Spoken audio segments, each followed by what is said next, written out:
The royal briefing had scarcely started when Princess Anne noticed something so unexpected that her attention immediately shifted. Just beyond the closed circle of senior royals and palace officials stood several members of Queen Camilla's family, inside a restricted section of the palace where nobody had expected them to be. Anne slowly turned her attention toward Charles.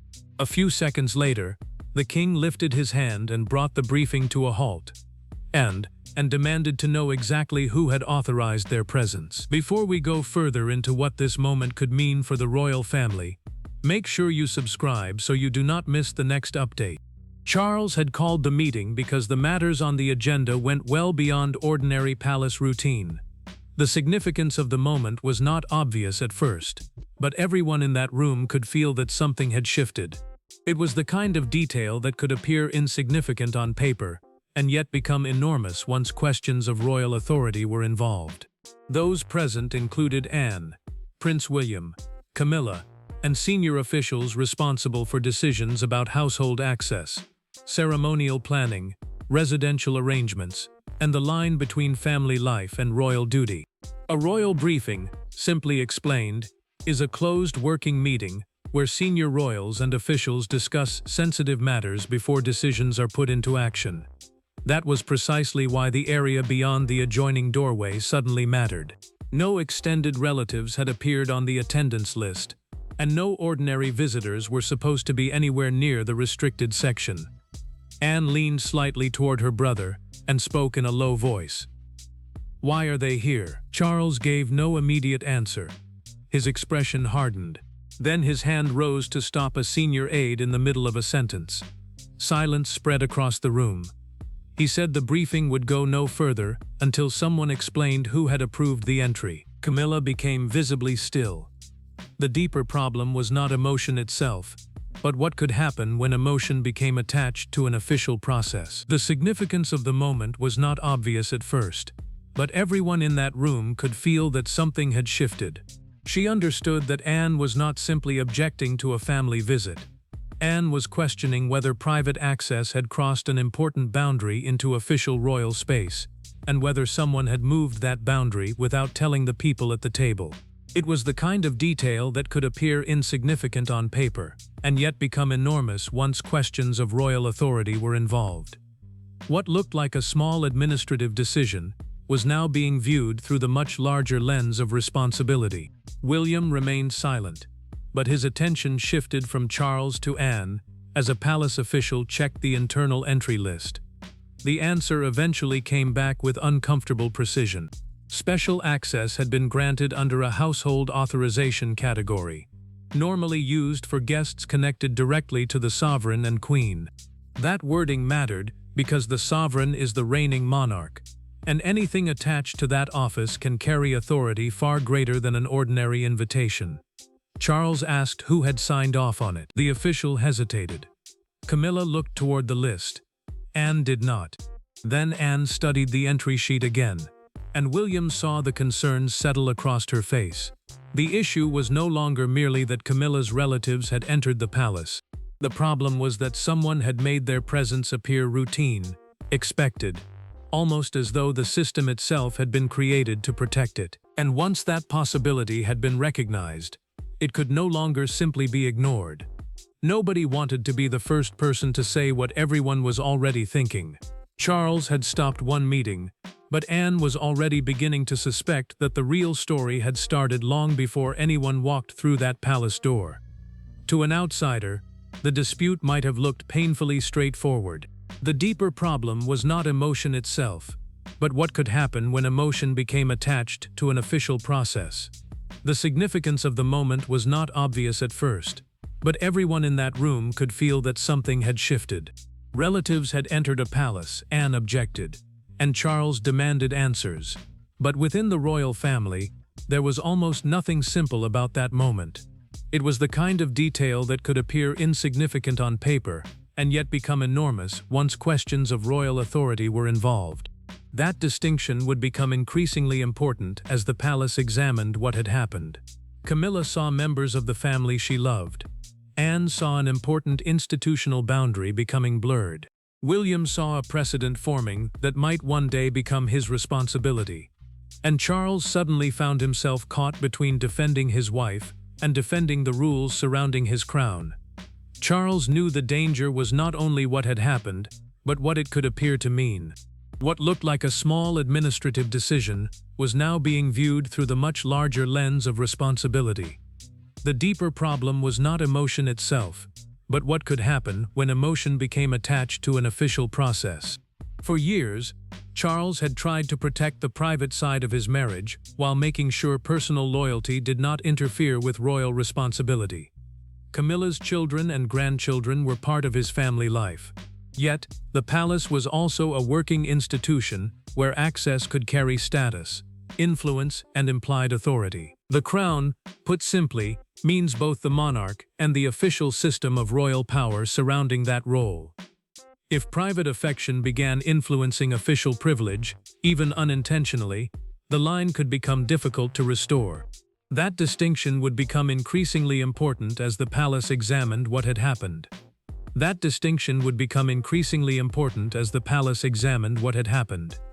Anne approached the matter from a very different instinct. Princess Anne had spent decades treating royal duty as something built on discipline, clear hierarchy, and rules that could survive individual personalities. She did not believe family warmth should disappear, but she had little patience for arrangements nobody could clearly explain. That was why Camilla approached her after the suspended briefing with visible frustration. The Queen Consort asked whether Anne honestly believed her relatives were the problem. Anne held her gaze and answered, "Your family is not the issue. The access is." What looked like a small administrative decision was now being viewed through the much larger lens of responsibility.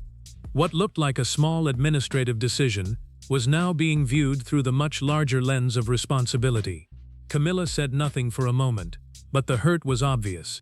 William chose his words with even greater care when he later spoke privately with Charles.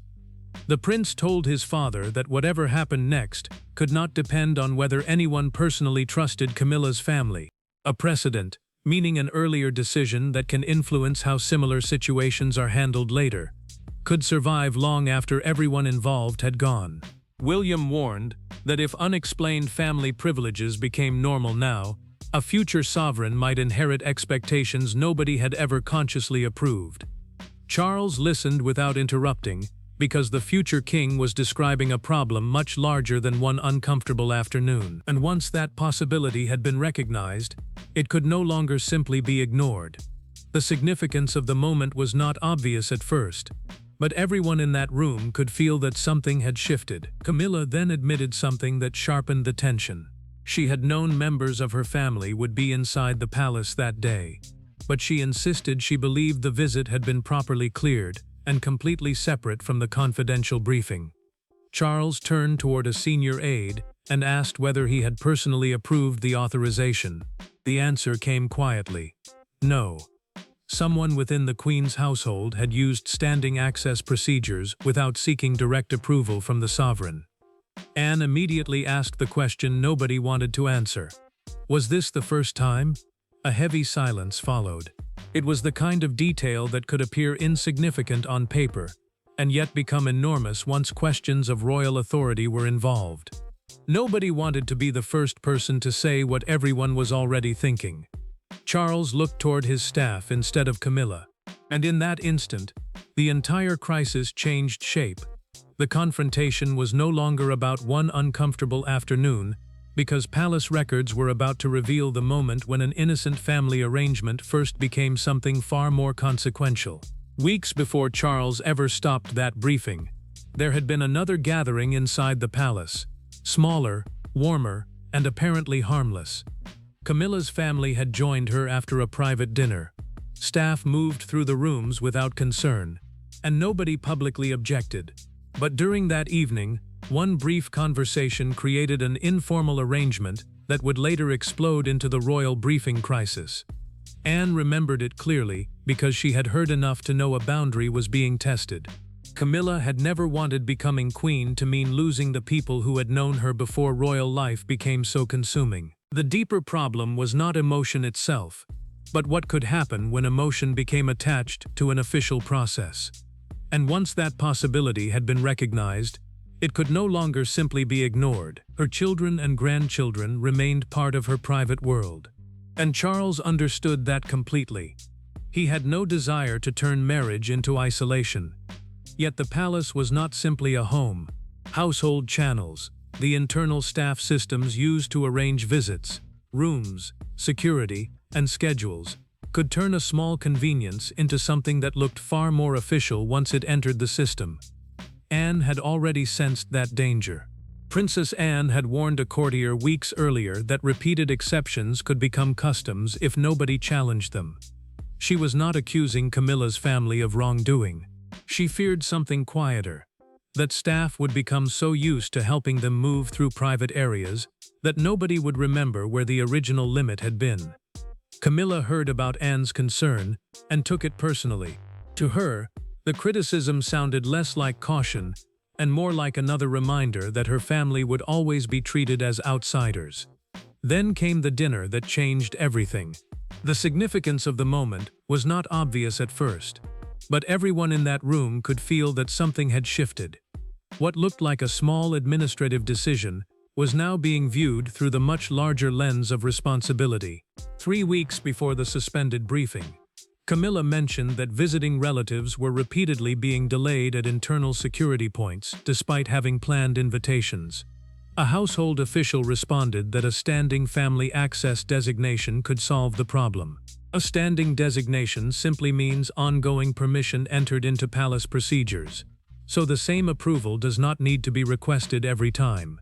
Passing the adjoining room, someone heard enough of the exchange to stop. Camilla believed the conversation concerned smoother access to private residential rooms. She had no reason in that moment to think it would touch official spaces. Anne heard something more dangerous. The official told the queen consort, "Once it is entered, nobody should trouble them again." Those words stayed with her because it sounded broader than a simple solution to repeated delays. Charles knew nothing about the exchange at the time, and Anne chose not to confront him without proof that anything improper had actually happened. But the authorization did not remain narrow. Somewhere between that dinner and the later briefing, the wording entered into the palace system became broad enough to allow movement near rooms used for official meetings. And once that possibility had been recognized, it could no longer simply be ignored. What looked like a small administrative decision was now being viewed through the much larger lens of responsibility.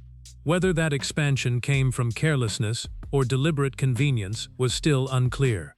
What mattered was that Anne had now seen the consequence with her own eyes. She remembered the promise exactly. Camilla remembered the dinner differently, and Charles was about to discover that both versions could not remain unchallenged. And once that possibility had been recognized, it could no longer simply be ignored.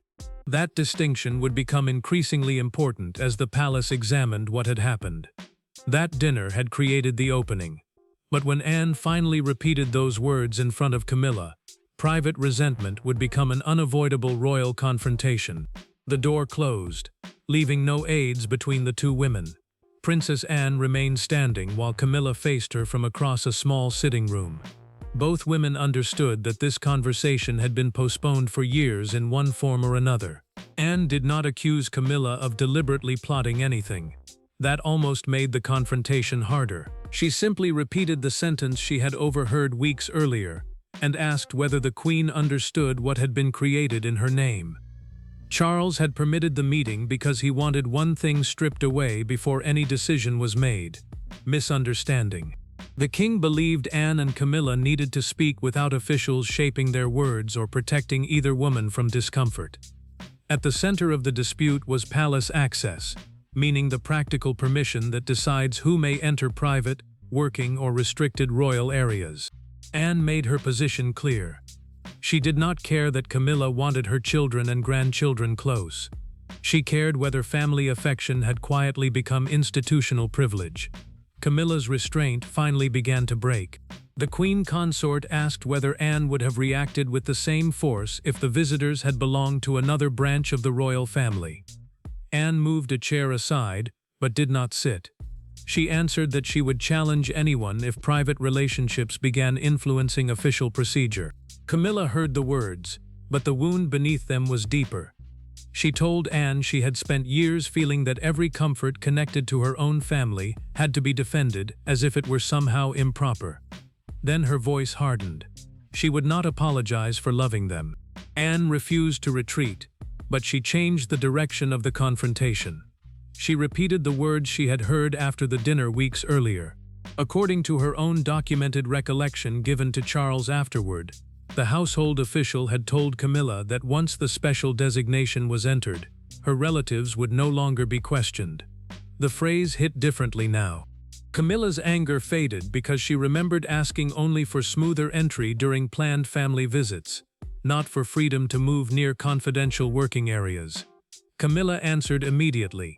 She had never requested unrestricted access. She had never expected her relatives to appear near a royal briefing. And she had never understood that a simple request concerning private rooms had been entered into the system with much broader effect.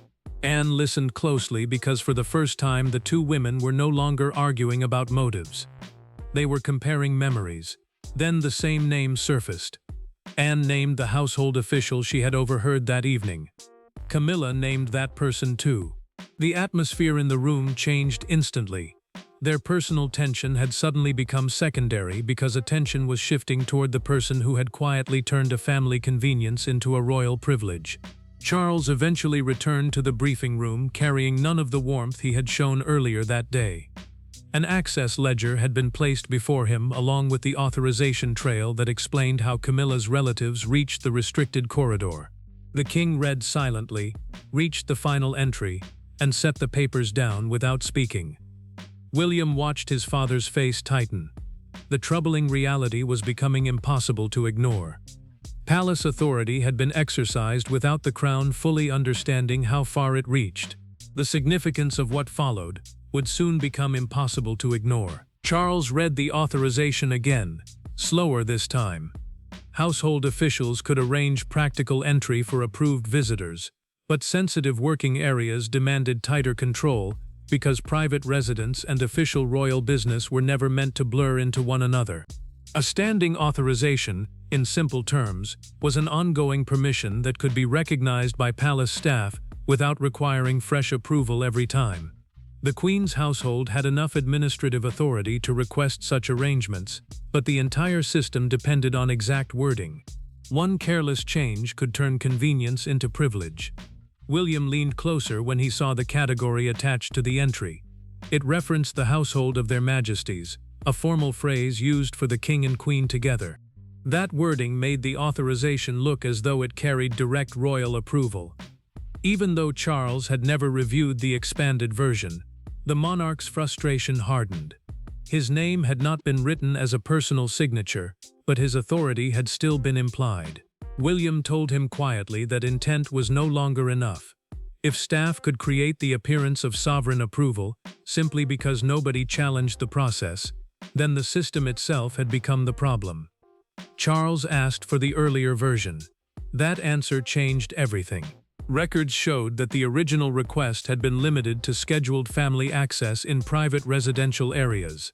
Later, one administrative revision removed the location restriction. That single change meant the designation could be accepted in a far wider part of the palace. It did not explicitly say Camilla's relatives could enter confidential meetings, but it no longer clearly stopped them from reaching corridors connected to official work. William immediately asked who approved the revision. Charles already suspected the answer. The same household official Anne had overheard after the private dinner had authorized the change, describing it in the internal record as a practical simplification rather than a new privilege.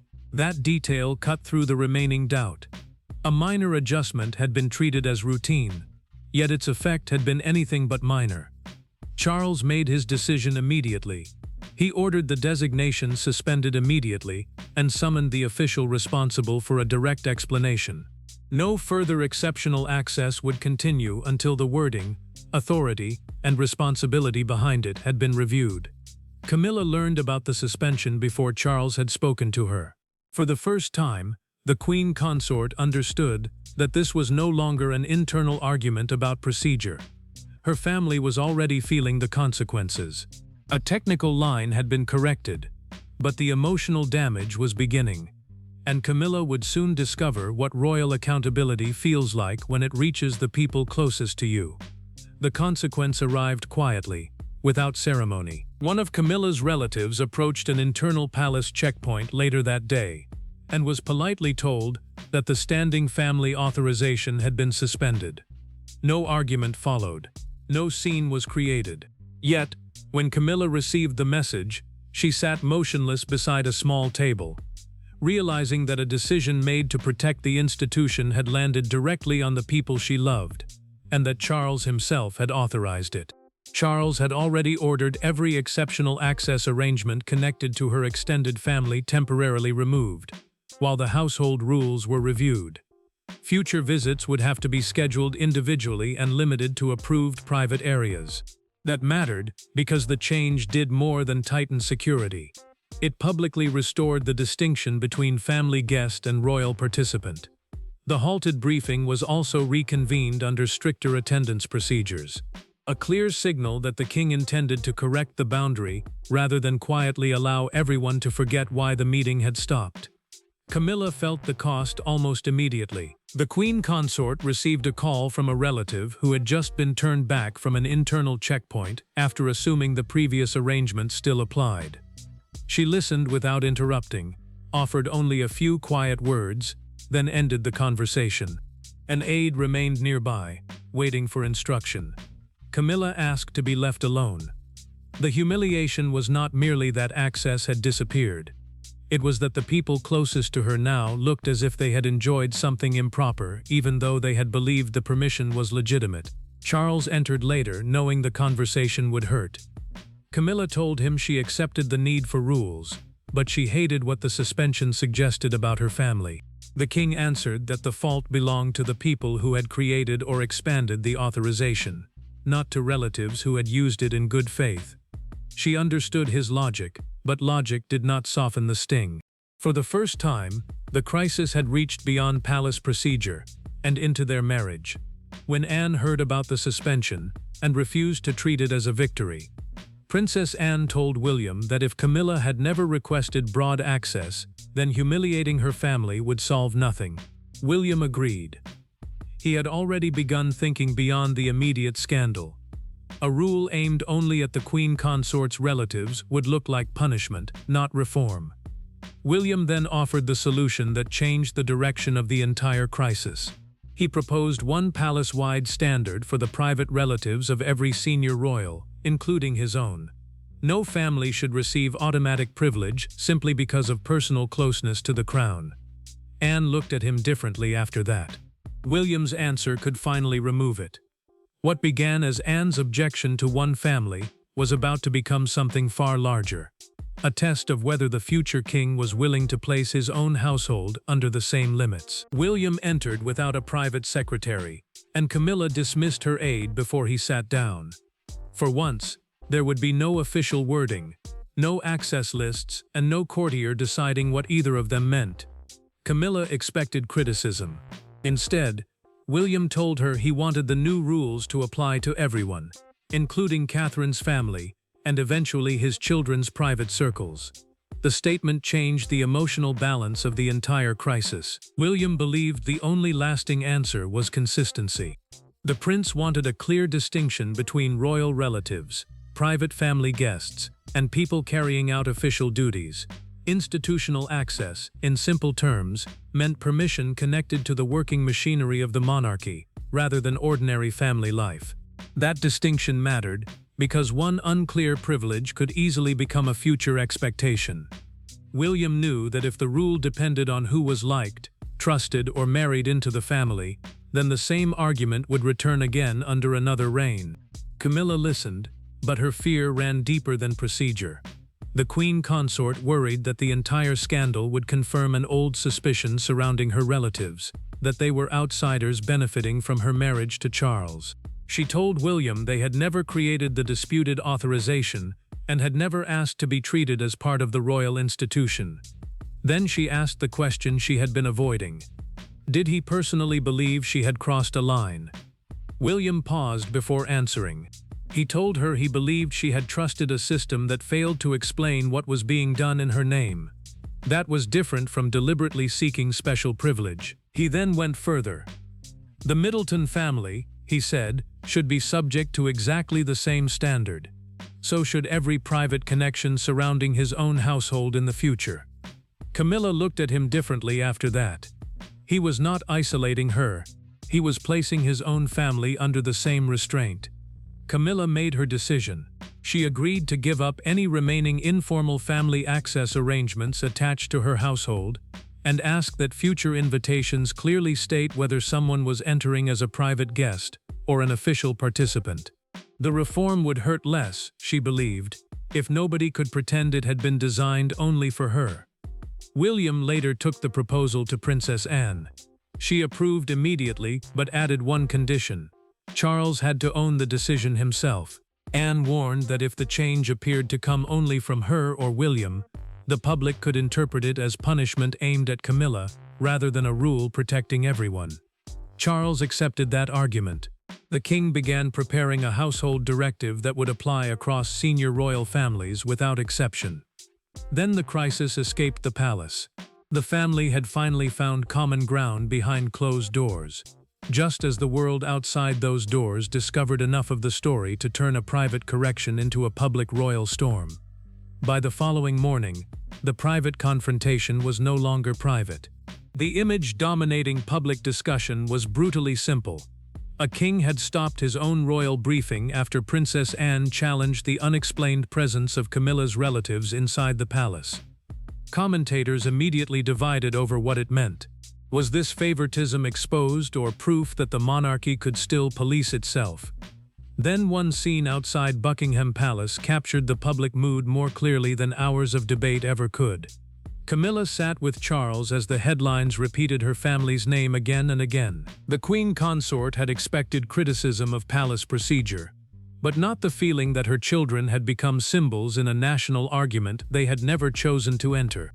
Royal household procedures, in simple terms, are the internal rules that govern who may enter, where they may go, and whether they are present as private guests or in an official capacity. That distinction mattered now, because the public was no longer debating a technical mistake. They were debating whether closeness to the monarch had quietly created privilege. Anne refused to retreat from the principle she had defended from the beginning. Princess Anne told William privately that she would not soften her concern simply because the story had become uncomfortable. But she also admitted something harder. She disliked watching Camilla's children carry blame for an administrative decision they had not made. William agreed. The prince believed the scandal would only deepen if the monarchy allowed one family to become the villain, instead of explaining the wider rule that had failed. Outside Buckingham Palace, attention became impossible to ignore. Television crews gathered near the gates as visitors stopped to watch live broadcasts. One newspaper front page was held toward the cameras with the words, "King halts briefing in Palace Access Row." Nearby, a member of the public told a broadcaster, "Same rules for every family. That's all people expect." The sentence spread quickly because it cut through the noise. The issue was no longer Camilla against Anne. It had become a question of fairness. Charles understood the danger immediately of allowing that argument to grow without a clear answer. The king instructed the household to confirm that visitor procedures were being standardized across senior royal households, and that no extended family member would receive automatic access to official working areas simply through personal relationship. Camilla read the wording carefully. Anne accepted it. William believed it went far enough to change the future. But Charles wanted more than a statement.